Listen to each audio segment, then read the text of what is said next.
Hello, नमस्कार, good morning, सुप्रभात। Education factory के ऑनलाइन प्लेटफॉर्म पे आप सबका स्वागत है। और आज हम डिस्कस करने वाले हैं 23 जनवरी 2025 की कुछ महत्वपूर्ण समसामयिक घटनाएं जो आपके एग्जाम की दृष्टि से काफी इंपॉर्टेंट होने वाली है। तो अगर आप इस चैनल पे नए हो तो चैनल को जरूर सब्सक्राइब करना और मेरे साथ आखिर तक जुड़े रहना। आप हमारा व्हाट्सएप और टेलीग्राम ग्रुप ज्वाइन कर सकते हैं और प्ले स्टोर से ऐप भी डाउनलोड कर सकते हैं। इन सब का लिंक आपको वीडियो के डिस्क्रिप्शन में मिलेगा। अगर आपको ये पीडीएफ चाहिए और जितनी भी क्लासें होगी आज तक उन सब की पीडीएफ चाहिए तो टेलीग्राम ग्रुप को ज्वाइन करें। और टेस्ट सीरीज जल्द ही सभी भर्तियों की आपको स्टार्ट कर दी जाएगी। उनका एमसीक्यू भी स्टार्ट कर दिए जाएंगे यूट्यूब पे और टेस्ट सीरीज आपको ऐप के अंदर मिलेगी। तो आज के डिस्कशन स्टार्ट करते हैं और सबसे पहले देखते हैं आज का हमारा फर्स्ट क्वेश्चन क्या है। तो सबसे पहले मैं फर्स्ट क्वेश्चन की बात करूं, हमारा सबसे पहला क्वेश्चन क्या है आज का। हाल ही में यूएसए के 50वें उपराष्ट्रपति के रूप में शपथ किसने ली है? तो भाई कौन कितने क्रम के 50वें वाइस प्रेसिडेंट है, ठीक है। उप राष्ट्रपति की शपथ किसने ली है? तो उपराष्ट्रपति कौन बने हैं यूएसए के 50वें? तो वो कौन बने बेटा? JD Vance. कौन बने हैं? जेडी वेंस यूएसए के उपराष्ट्रपति बने हैं। मतलब इनकी जो पत्नी है वो भारतीय है, उषा वेंस, बट ये क्या है? अमेरिकी है। अब आपसे पूछे यूएसए के 47वें राष्ट्रपति कौन बने हैं? तो 47वें राष्ट्रपति की मैं बात करूं तो वो कौन बने हैं? राष्ट्रपति कौन बने हैं? ट्रंप भाई साहब। कौन? ट्रंप बने, ठीक है। डोनाल्ड ट्रंप, ठीक है। डोनाल्ड ट्रंप क्या है? यूएसए के राष्ट्रपति बने हैं। अब क्या है, डोनाल्ड ट्रंप ने भाई साहब यूएसए के राष्ट्रपति बनते ही क्या कर दिया कि ताबड़तोड़ फैसले लिए। काफी इस तरह के फैसले दिए है कि डोनाल्ड ट्रंप ने बोला है कि अब क्या सिर्फ देश में दो ही जेंडर होंगे, एक तो पुरुष होगा और एक महिला होगी, ठीक है। क्या होंगे? सिर्फ दो ही जेंडर होंगे। कितने? दो ही जेंडर होंगे, पुरुष और महिला। थर्ड जेंडर का कोई कॉन्सेप्ट नहीं रहने वाला, या तो आप पुरुष हो गए या महिला हो गई। दूसरा इन्होंने क्या बोला है, पनामा नहर है ना, जो पनामा नहर, ठीक है, उस पे क्या है अब यूएसए का अधिकार होगा। क्योंकि कभी एक टाइम पहले यूएसए ने ही पनामा नहर को बनाया था, बट वो क्या है, यूएसए के अंडर नहीं थी। तो उत्तरी अमेरिका और दक्षिणी अमेरिका महाद्वीप है, उन दोनों के बीच में जो नहर बनी है व्यापारिक व्यापार होता है, जो व्यापार वाले जहाज निकलते हैं वो इसी नहर से निकलते। यूएस ने बोला है, डोनाल्ड ट्रंप ने बोला ये भी हमारा हो जाएगा, पुरुष और महिला दो ही कैटेगरी रहेगी। तीसरा इन्होंने क्या बोला है, जो मेक्सिको की खाड़ी है ना उसका नाम भी हम चेंज करके अमेरिका की खाड़ी कर देंगे। तो इस तरह के उन्होंने बहुत सारे फैसले सुनाए हैं, क्योंकि उन्होंने चुनाव भी इस मुद्दों पे जीता है इन्होंने। तो एक बार इन्होंने इनकी घोषणा की है जब शपथ ली थी, और इन पे काम करना स्टार्ट कर दिया। और ये भी बोला था जो भी जितने भी माइग्रेंट्स हैं यहाँ पे उन सबको जो बाहर के देशों के आए हुए हैं इमिग्रेंट्स वगैरह, इन सबको हम वापिस भेजेंगे, ठीक है। इनके अंदर क्या है, एक नाम बहुत चर्चा है में, कौन है? वो है एलोन मस्क। कौन है बेटा? Elon Musk. एक इन्होंने डिपार्टमेंट कौन सा बनाया है? डीओजीसी। डीओजीसी का मतलब क्या है? Department of government efficiency. इसका मतलब क्या है? डीओजीसी बनाया, डिपार्टमेंट ऑफ गवर्नमेंट एफिशिएंसी लिखना। मतलब ऐसा डिपार्टमेंट जो सरकारी है ना, जो सरकारी भर्तियां है ना, सरकारी भर्तियां, उनकी एफिशिएंसी, उनकी जो कार्य क्षमता है उनकी निगरानी करेगा, ठीक है। और कौन कौन सी भर्तियां या कौन कौन सी पोस्टें होनी चाहिए और कौन कौन सी पोस्टें या भर्तियां हैं जिनकी जरूरत नहीं है देश के अंदर, उन लोगों को नौकरी से निकाला जाए, उन पोस्ट को खत्म किया जाए, उन पे ये काम करेगा। तो इनको कौन चलाने वाला है? इस डिपार्टमेंट के हेड कौन बने? एक तो भैया एलोन मस्क है, एलोन मस्क इसके हेड बनाया। दूसरे कौन है? विवेक रामास्वामी, ठीक है। कौन बने? विवेक रामास्वामी। रामास्वामी इसके अध्यक्ष बने हैं। इन दोनों को हेड बनाया है। इन दोनों का सिर्फ यही काम है कि जो लोग फ्री की तनख्वाह ले रहे हैं इस देश के अंदर उनको नौकरी से निकालो, इनकी पोस्टें खत्म करो। अगर भाई साहब भारत में कोई अगर ऐसा राजनेता बात बोल दे कि इस तरह होगा भारत के अंदर, हम नौकरियां खत्म कर देंगे, सरकारी नौकरियां, आप मुझे वोट दो, तो क्या यहाँ की जनता वोट देगी? मारेगी, उसको पीटेगी पहले तो, और उसको वोट नहीं मिलने वाला। यहाँ तो वोट ऐसे मुद्दों पर मिलता है कि कौन कितनी नौकरी देगा, कौन सड़क बनवाएगा, कौन क्या करेगा, कौन कितनी फ्री की चीजें देगा। बट डोनाल्ड ट्रंप ने चुनाव किस मुद्दे पे जीता है? डीओजीई के मुद्दे पे, मतलब direct department of government efficiency की कि सर देश के अंदर कौन कौन से डिपार्टमेंट होने चाहिए और किन डिपार्टमेंट की जरूरत नहीं है, वहां लोग फ्री की सैलरी ले रहे ऐसे बैठे, उन सबको निकालो। ठीक है, तो ये एक डिपार्टमेंट बनाया इन्होंने। काफी तरह के इंटरेस्टिंग मुद्दे लिए, 4 साल काफी इंटरेस्टिंग होने वाले हैं डोनाल्ड ट्रंप के। तो जैसे भी कुछ अपडेट आती रहेगी करंट अफेयर से संबंधित तो आपको यहाँ पे मिलती रहेगी। चैनल के साथ जुड़े रहना और डेली अपनी 8 बजे क्लास लेते रहना। तो 50वें उपराष्ट्रपति कौन बने? जेडी वेंस बने। और इनकी स्टोरी भी काफी इंटरेस्टिंग है, इन्होंने काफी स्ट्रगल किया अपनी लाइफ में। कभी टाइम मिले तो इनके बारे में जरूर पढ़ना। ठीक है, अब थोड़ी सी जानकारी और देखते हैं। ये है भैया जेडी वेंस और ये है इनकी वाइफ उषा, जो मूलतः साउथ इंडियन है वैसे तो। जेडी वेंस ने सोमवार को अमेरिका के 50वें उपराष्ट्रपति के रूप में शपथ ली है। शपथ ग्रहण समारोह वाशिंगटन डीसी के कैपिटल रोंटुडा में हुआ है। इस दौरान जेडी वेंस के साथ उनकी पत्नी उषा वेंस भी मौजूद थी। ये तो नॉर्मल बात है, होनी थी, जब शपथ लेने जा रहे हैं तो उनकी वाइफ तो साथ में होनी थी। बट आपको क्या याद रखना है कि 50वें उपराष्ट्रपति कौन बने? भैया जेडी वेंस बने हैं। क्वेश्चन नंबर 2, हाल ही में मणिपुर, मेघालय और त्रिपुरा ने अपना कौन सा स्थापना दिवस मनाया है? इनका स्थापना दिवस कब आता है? 3 राज्य है, कौन से बेटा?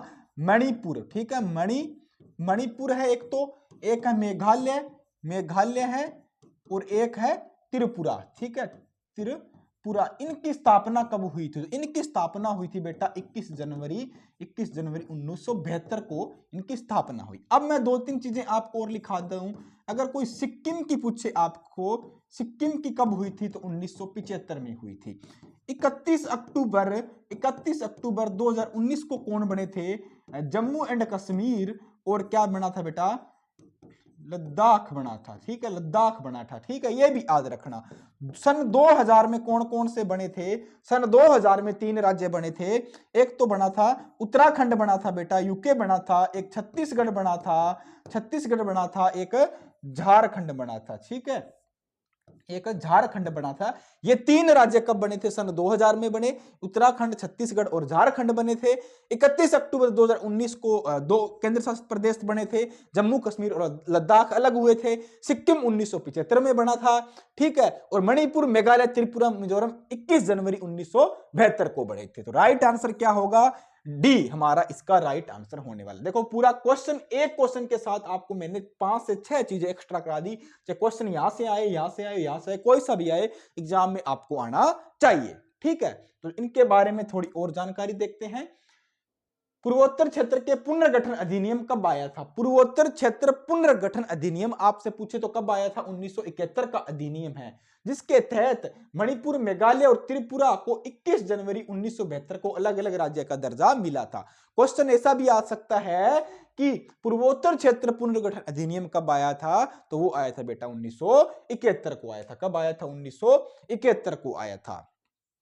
क्वेश्चन नंबर 3, वैश्विक स्तर पर 7वां सबसे बड़ा कॉफी उत्पादक देश कौन बन गया है? वैश्विक स्तर पे 7वां सबसे बड़ा कॉफी उत्पादक देश कौन है बेटा? तो कॉफी उत्पादक की देश की मैं बात करूं, कॉफी उत्पादक देश, पहले तो मैं बात करता हूं 1 नंबर पे कौन है? 1 नंबर पे कौन है? ब्राजील है। ब्राजील है और इसकी राजधानी क्या है? राजधानी बात करें ब्राजील की तो ब्राजीलिया। क्या है? ब्राजीलिया इसकी राजधानी है। ब्राजीलिया इसकी राजधानी है। ये तो है भैया 1 नंबर पे। ठीक है, ब्राजील की राजधानी ब्राजीलिया है और ये कॉफी उत्पादन में विश्व में 1 नंबर पे है। 7वें नंबर की बात करें तो 7वें नंबर पे कौन है? हमारा प्यारा भारत है। हमारा प्यारा भारत है। और भारत में सबसे ज्यादा कॉफी कहां होती है? भारत में सबसे ज्यादा कॉफी कहां होती है? तो लिखो रे, कहां पे होती है? बाबा बुदान की पहाड़ियां। बाबा बुदान की पहाड़ियां कहां पे होती है? बाबा बुदान की पहाड़ियां। ये कहां पे है रे? बाबा बुदान की पहाड़ियां कहां है? बाबा बुदान की पहाड़ियों की मैं बात करूं तो ये कहां है?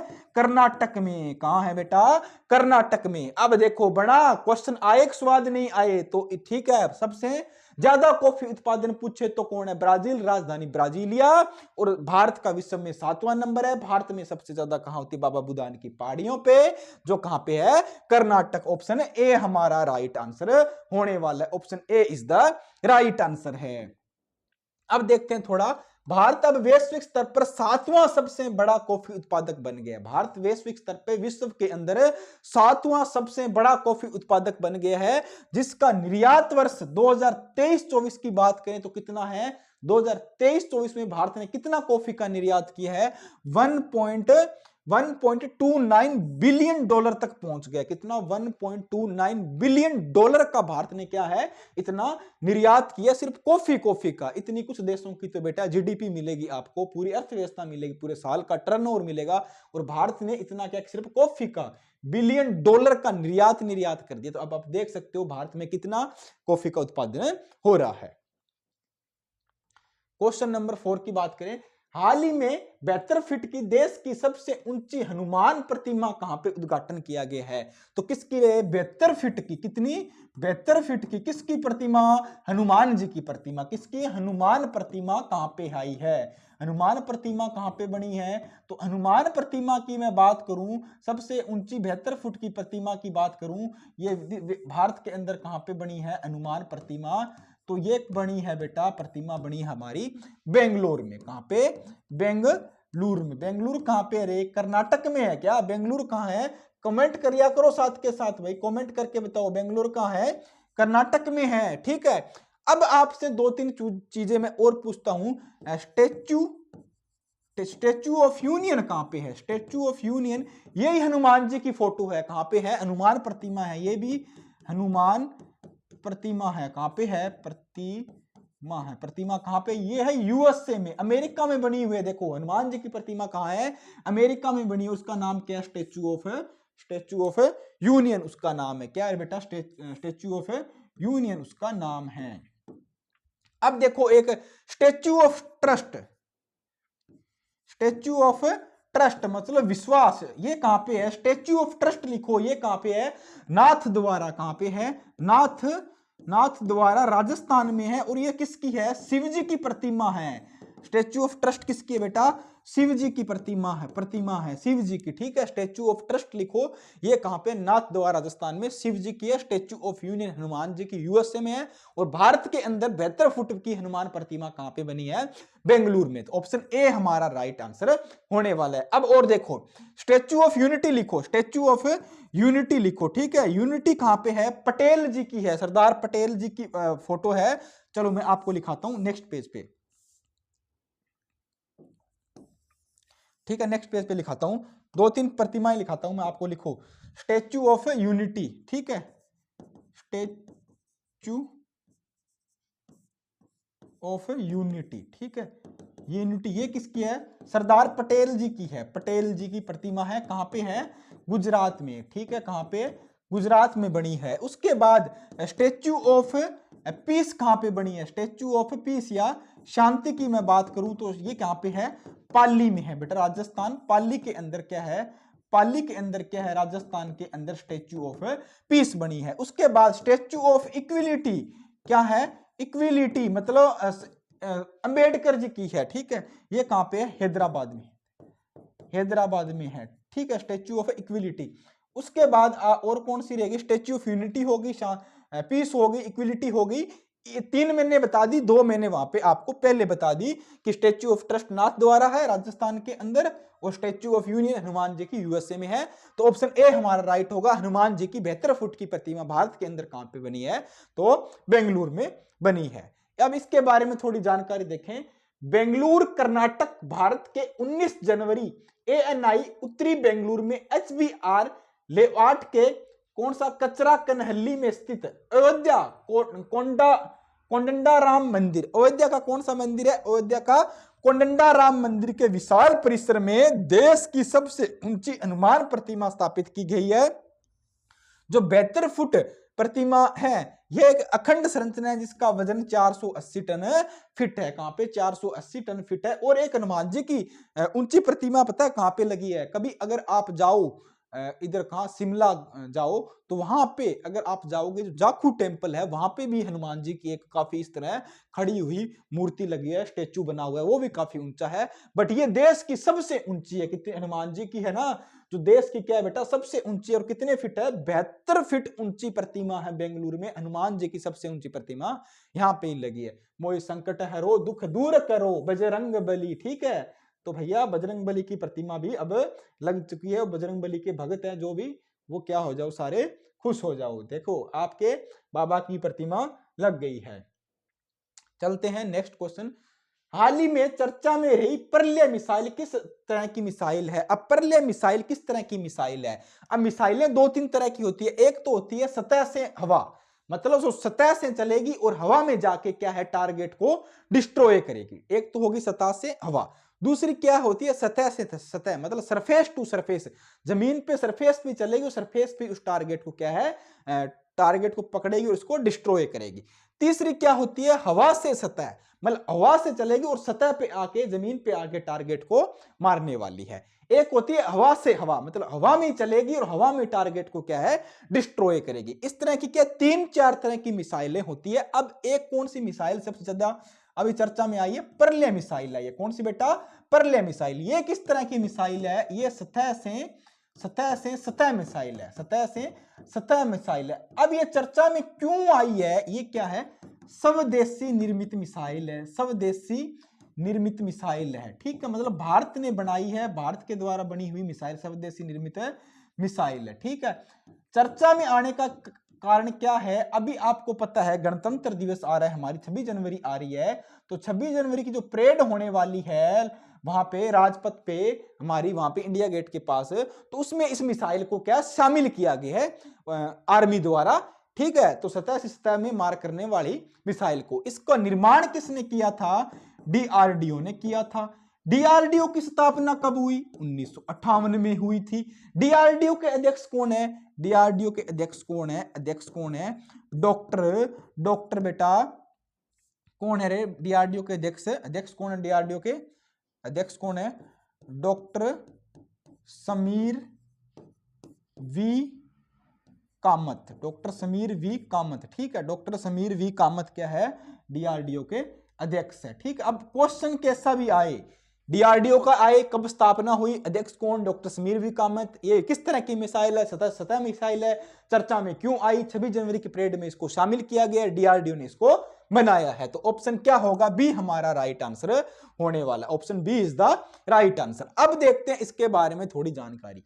रक्षा सचिव ने हाल ही में बताया कि पहली बार गणतंत्र दिवस परेड के दौरान स्वदेशी रूप में विकसित परल्य मिसाइल का प्रदर्शन किया जाएगा। 26 जनवरी की परेड में क्या है, परल्य मिसाइल का प्रदर्शन किया जाएगा। यह स्वदेशी रूप से विकसित कम दूरी की अर्ध बैलिस्टिक सतह से सतह मार करने वाली मिसाइल है। ये अर्ध दूरी की है, ठीक है, ज्यादा इसकी दूरी नहीं है। इसे रक्षा अनुसंधान एवं विकास संगठन डीआरडीओ भारतीय बैलिस्टिक मिसाइल कार्यक्रम से पृथ्वी रक्षा वाहन के आधार पर विकसित किया गया। किसने बनाया इसको, डीआरडीओ ने बनाया। किसने बनाया, डीआरडीओ ने इसको बनाया। डीआरडीओ काफी तरह के मिसाइल बनाता है, सतह सतह होगी, हवा से हवा होगी, हवा से सतह होगी, सतह से हवा होगी, इस तरह की अग्नि है, आकाश है, त्रिशूल है, नाग है, बहुत सारी मिसाइलों का निर्माण कौन करता है, भारत में डीआरडीओ ही करता है। ये आपको याद रखना बहुत जरूरी है।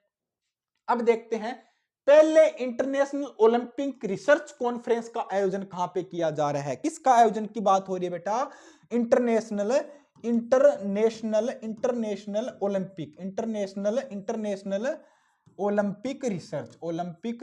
ओलंपिक रिसर्च का आयोजन किया जा रहा है। तो कहां पे हो रहा है ये रिसर्च कॉन्फ्रेंस का आयोजन, कहां पे हो रहा है बेटा, गांधीनगर में। कहां पे, गांधीनगर में हो रहा है। गांधीनगर कहां रे, कहां पे हो रहा है, गांधीनगर में इसका आयोजन हो रहा है। तो गांधीनगर कहां है, गांधीनगर है गुजरात में। कहां पे है, गुजरात में गांधीनगर है।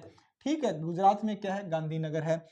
अब देखो, ठीक है, इसका आयोजन किया जा रहा है। इसका आयोजन क्यों किया जा रहा है, ऑप्शन डी हमारा राइट होगा। जो ओलंपिक है इसके अंदर जो खिलाड़ी है उनके बारे में बातचीत की जा रही है, उनको कैसे ट्रेनिंग दी जाए और ज्यादा मेडल कैसे आए, उनका प्रशिक्षण कैसे हो, उनकी सुविधाओं पे चर्चा हो, ये इसलिए कॉन्फ्रेंस की जा रही है। तो नॉर्मल बात है। अब इंपॉर्टेंट क्वेश्चन लिखो, पेरिस ओलंपिक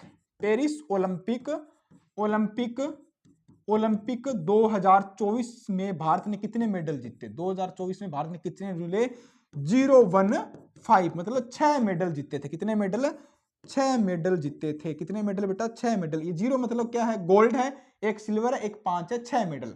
भारत का नंबर कौन सा था, स्थान कौन सा था, 71वां स्थान था। कौन सा, 71वां स्थान था ओलंपिक। ठीक है, कितना, 71वां।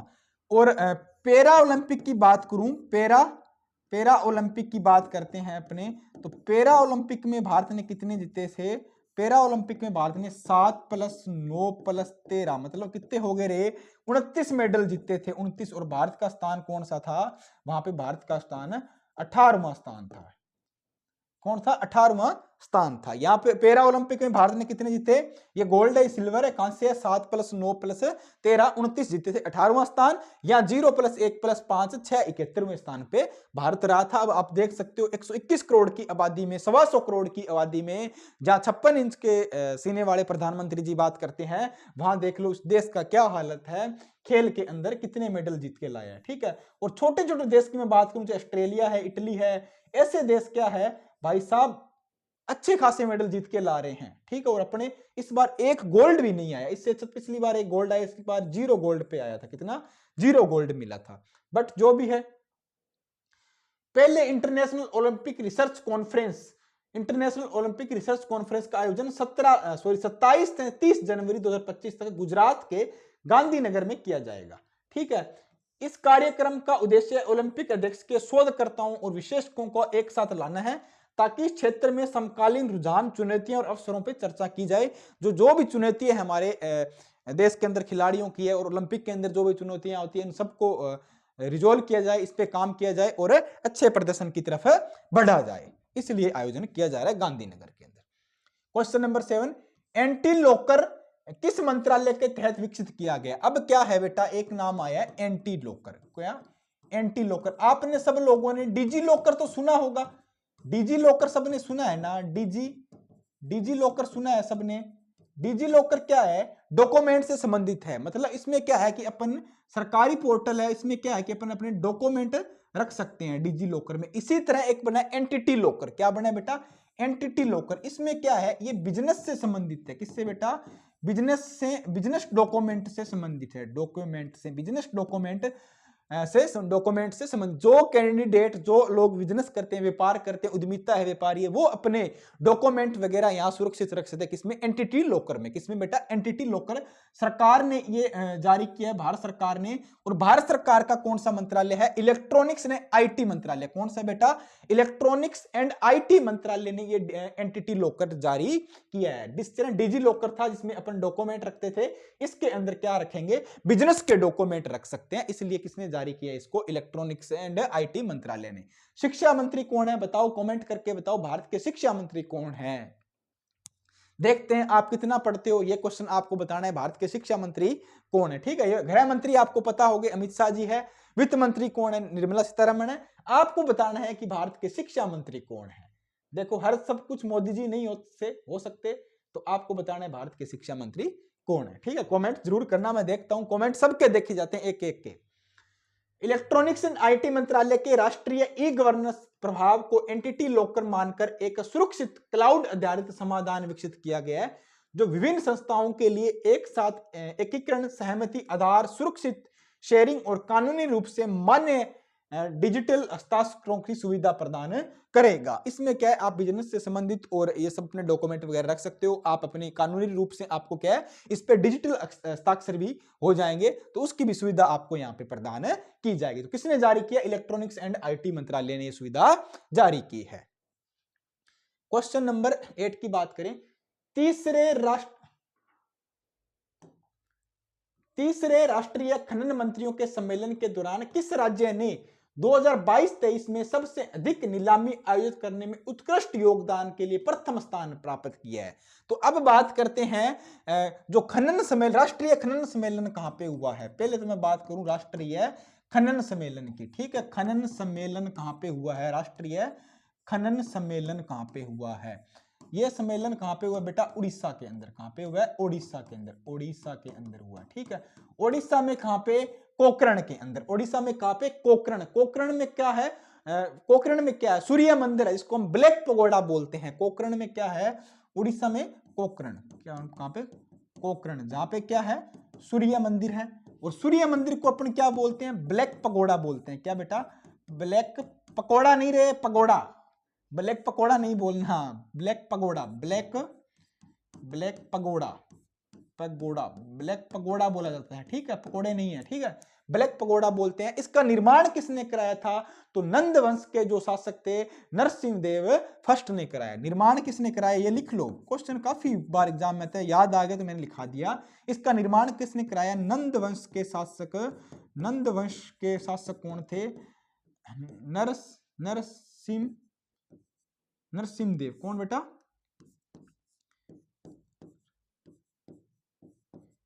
नरसिंह देव फर्स्ट ने इसका निर्माण कराया था। ठीक है, अब इसमें नीलामी हुई थी खनिजों की और अध्यक्षता कौन कर रहे थे? जी किशन रेड्डी कर रहे थे जो हमारे खनन मंत्री है। और प्रथम स्थान पुरुष हासिल करने वाला नीलामी के अंदर वो कौन सा राज्य था? वो था बेटा राजस्थान था। कौन था? राजस्थान में राज्य ने क्या है इसके अंदर नीलामी के अंदर उत्कृष्ट योगदान के लिए प्रथम स्थान हासिल कर लिया किसने? राजस्थान में। इसका आयोजन कहां पे हुआ था?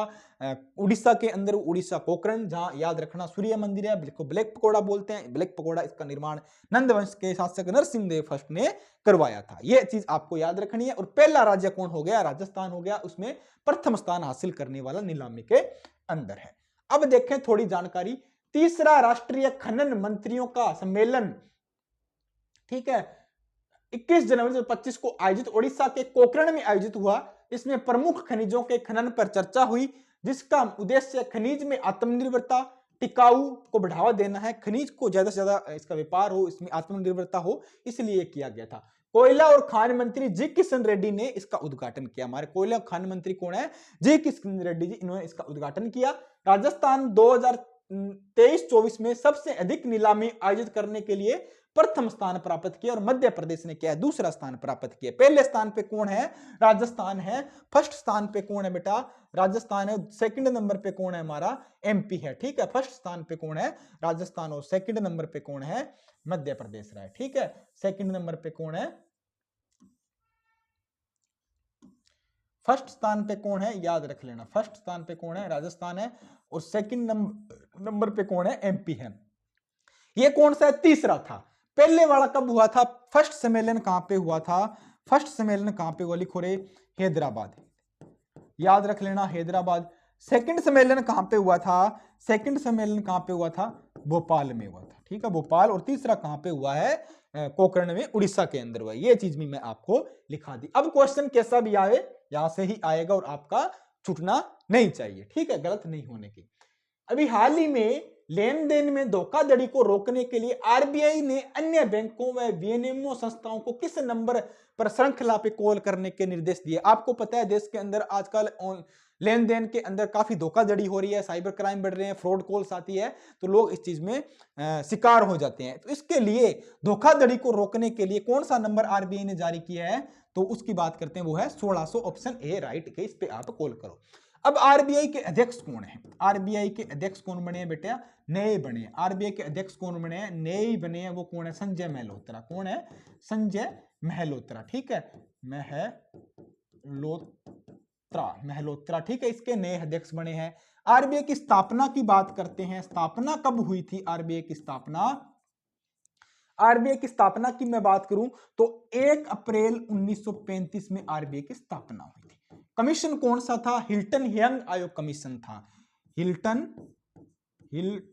यंग आयोग कमीशन था। हिल्टन यंग आयोग कमीशन के तहत इसकी स्थापना हुई।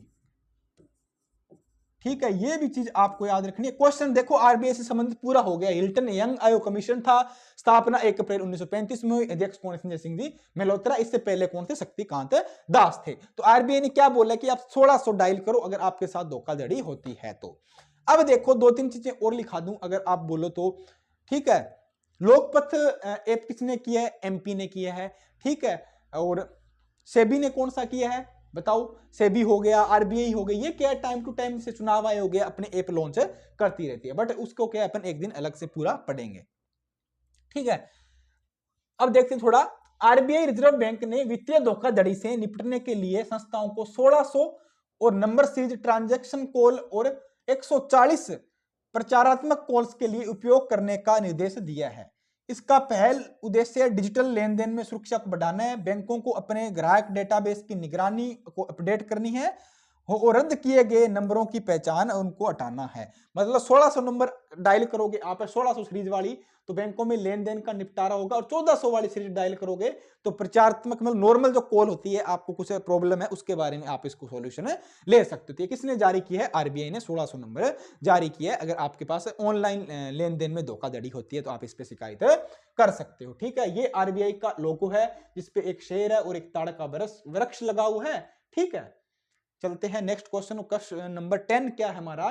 पलामू टाइगर रिजर्व किस राज्य में स्थित है? तो पलामू टाइगर रिजर्व की मैं बात करूं तो ये पलामू टाइगर रिजर्व कहां पे है बेटा? झारखंड में है। कहां पे? झारखंड। ऑप्शन ए हमारा राइट आंसर होगा। अब ये चर्चा में क्यों आया? चर्चा में आने का कारण क्या है? झारखंड वन विभाग ने पलामू टाइगर रिजर्व में घटती बाइसन गौर की आबादी को पुनर्जीवित करने के लिए एक अध्ययन शुरू किया है। वहां पे एक टाइगर है, उनकी प्रजाति है, कौन सी प्रजाति है? उनकी प्रजाति का नाम क्या है? बाइसन, जिसको हम गौर बोलते हैं। बाइसन या गौर जो प्रजाति है वो क्या घट रही है, इसको क्या पुनर्जीवित करने के लिए, इस प्रजाति को बढ़ावा देने के लिए क्या एक अध्ययन शुरू किया है, जिसको क्या पलामू टाइगर रिजर्व झारखंड के लातेहार जिले में स्थित है। यहाँ बेतला राष्ट्रीय उद्यान का हिस्सा है। ये कौन से राष्ट्रीय उद्यान का हिस्सा है? बेतला राष्ट्रीय उद्यान का हिस्सा है। इसका कुल क्षेत्रफल 1014 वर्ग किलोमीटर है। यहाँ इसका भूभाग क्या उबड़ खाबड़, और नदियां कौन सी है वो याद रखना, जैसे उत्तरी कोयल है, औरंगा है और बूरा नदी यहाँ पे बहती है। 3 नदियां इस टाइगर रिजर्व के अंतर्गत आती है, उत्तरी कोयल, औरंगा और बूरा नदी यहाँ पे आती है। क्योंकि एक टाइगर की जो गौर प्रजाति की टाइगर है उसके बढ़ावा देने के लिए, उस पर शोध करने के लिए इस ये कार्यक्रम स्टार्ट हुआ है वहां पे। तो ये टाइगर वगैरह क्या है चर्चा में है, और कहां पे है? झारखंड के अंदर। कौन सा? Palamu tiger reserve. Option A हमारा राइट आंसर होने वाला है। और आज का हमारा last question, question number 11, Vijay Hazare trophy किसने जीती है? तो विजय हजारे ट्रॉफी है जो क्रिकेट से संबंधित है, तो किसने जीत ली? कर्नाटक रहा। किसने बेटा? विजेता कौन रह गया इसमें? विजेता कौन है? कर्नाटक है। कौन है? कर्नाटक इसका विजेता है। उपविजेता कौन है? उपविजेता की बात करूं, किसको हराया है? तो आयोजित कहां पे हुई थी? वडोदरा, गुजरात में। उपविजेता कौन है? विदर्भ है। विदर्भ इसका क्या है बेटा? उपविजेता है। और स्थान कहां है जहां पे ये आयोजन हुई थी? तो वडोदरा।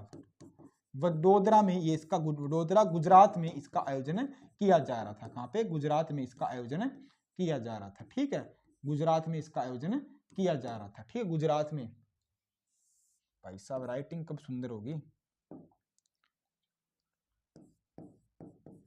गुजरात में इसका आयोजन किया जा रहा था। ठीक है, तो ऑप्शन ए हमारा राइट आंसर होने वाला है। 2024-25 विजय हजारे ट्रॉफी फाइनल में कर्नाटक ने 19 जनवरी 2025 को वडोदरा के कोटंबी स्टेडियम में विदर्भ को 36 रन से हराकर अपना 5वां खिताब हासिल कर लिया है। कर्नाटक के लिए कौन सी ट्रॉफी है? 5वीं ट्रॉफी है विजय हजारे ट्रॉफी। कर्नाटक ने पहले बल्लेबाजी करते हुए 348 रन बनाए, 6 विकेटों रही थी। ठीक है, रविचंद्र ये उनके बारे में दे रखा है किसने कितने रन बनाए, बट आपको याद रखना है कि विजय हजारे ट्रॉफी इस बार विजेता कौन रहा है? तो वो कौन रहा है? कर्नाटक। और उप विजेता कौन रहा है? वो विदर्भ रहा है। और आयोजित कहां पे हुई? वडोदरा, गुजरात में उसका आयोजन किया गया था। तो ये हमारे आज के 11 एमसीक्यू थे। अब हम डिस्कस करेंगे 10 वन लाइनर। भारत रणभूमि दर्शन ऐप कौन सा केंद्रीय मंत्रालय सहयोग कर रहा है? तो रक्षा मंत्रालय भारत रणभूमि ऐप लॉन्च कर रहा है। भारतीय रबड़ बोर्ड कौन सा निकाय है? तो यह रबड़ अधिनियम 1947 के तहत एक गठित वैज्ञानिक संगठन है। ठीक है, अभी हाल ही में एनडीआरएफ का कौन सा स्थापना दिवस मनाया गया? तो एनडीआरएफ का 20वां स्थापना दिवस मनाया गया। भारतीय खो खो महासंघ की स्थापना कब हुई? तो 1955 में भारतीय खो खो महासंघ की स्थापना की गई थी। नामधारी सिख संप्रदाय के संस्थापक कौन है? तो सतगुरु राम सिंह है। कौन है? नामधारी सिख संप्रदाय के संस्थापक कौन है? सतगुरु राम सिंह है। डार्क ऑक्सीजन की उपयोगिता जहां पर ज्यादा महत्वपूर्ण होती है, कहां पर ज्यादा महत्वपूर्ण होती है डायरेक्ट ऑक्सीजन की उपयोगिता? उन घरों पे जहां सूर्य का प्रकाश नहीं पहुंचता, जहां सूर्य का प्रकाश नहीं पहुंचता है, कम पहुंचता है, वहां डायरेक्ट ऑक्सीजन चाहिए। इंटरनेशनल गवर्नेंस इंटर्नशिप और क्षमता निर्माण योजना का मुख्य उद्देश्य क्या है? यह देश के नागरिकों के बीच इंटरनेट गवर्नेंस में जागरूकता और विश्वसनीयता को विकसित करने के लिए इसका